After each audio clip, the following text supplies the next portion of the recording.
안녕하세요. 이번 영상은 도대체 무엇이 한국 사람들로 하여금 일본 여행을 많이 가게 만들었을까에 대한 영상입니다.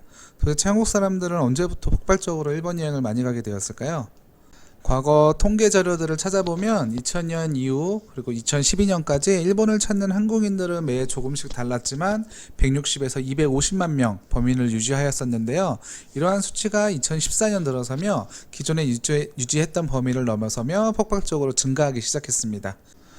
그래서 2014년 276만 명을 넘어섰던 방일 한국인 여행객 숫자는 2017년에 들어서며 713명까지 늘어나게 되었는데요. 보통 사람들에게 일본을 많이 찾는 이유에 대해서 물어보면 친절하다, 깨끗하다 같은 이야기들을 주로 하고 있습니다.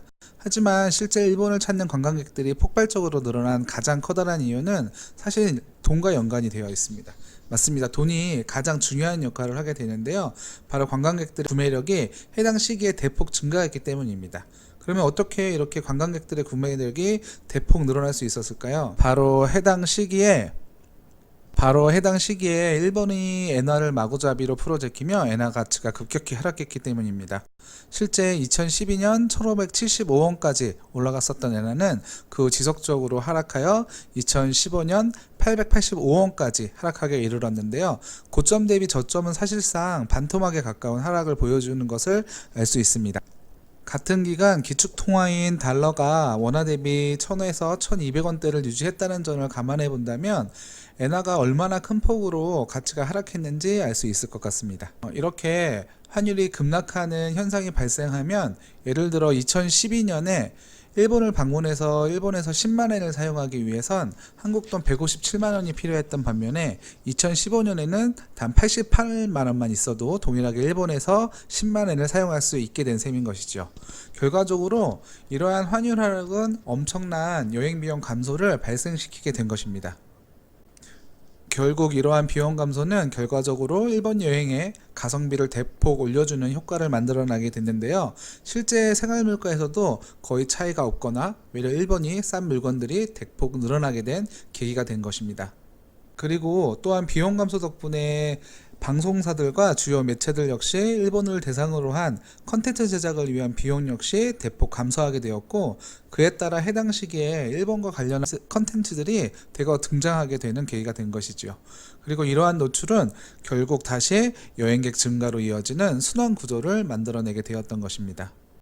일본이 친절하고 깨끗하다고 이야기들을 주로 하지만 일본이라는 나라가 2012년까지는 더럽고 불친절하다가 2013년부터 갑자기 개몽이 돼서 깨끗해지거나 친절해진 건 아닐 테니까요. 그런데 앞으로 일본 여행객은 꼭 이번 보이콧 활동이 아니더라도 점차 감소할 가능성이 커지고 있는데요. 바로 엔화 환율이 슬금슬금 오르고 있기 때문입니다. 실제 2018년까지도 900원대를 유지했던 일본 엔화가 최근 슬금슬금 오르면서 1160원대까지 오른 모습을 보여주고 있는데요. 이러한 방향성이 유지되어 엔화가 지속적으로 오른다면 방일 일본객 역시 지속적으로 감소할 것으로 보입니다.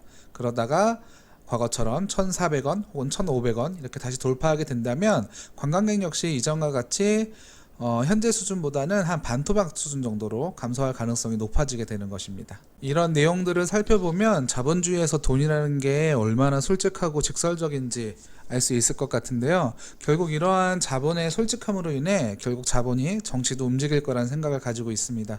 그래서 최근 1년의 일본에 대한 보이콧 활동이 결국 일본 안에서 여러 가지 정치적인 목소리들을 나오게 되는 계기가 될 것으로 보여지는데요. 일본 사람들이 아무리 위에서 내려오는 지침과 지시에 잘 따르는 편이라 하더라도 결국 자본의 솔직함, 그러니까 자신들에게 금전적 손해가 지속적으로 발생하게 되면 결국 정치권의 기존과는 다른 목소리를 낼 수밖에 없을 것이란 이야기입니다. 이상으로 오늘 이야기는 여기서 마치고 좀 더 재미난 이야기로 다시 찾아뵙도록 하겠습니다. 많은 관심과 구독 부탁드립니다. 감사합니다.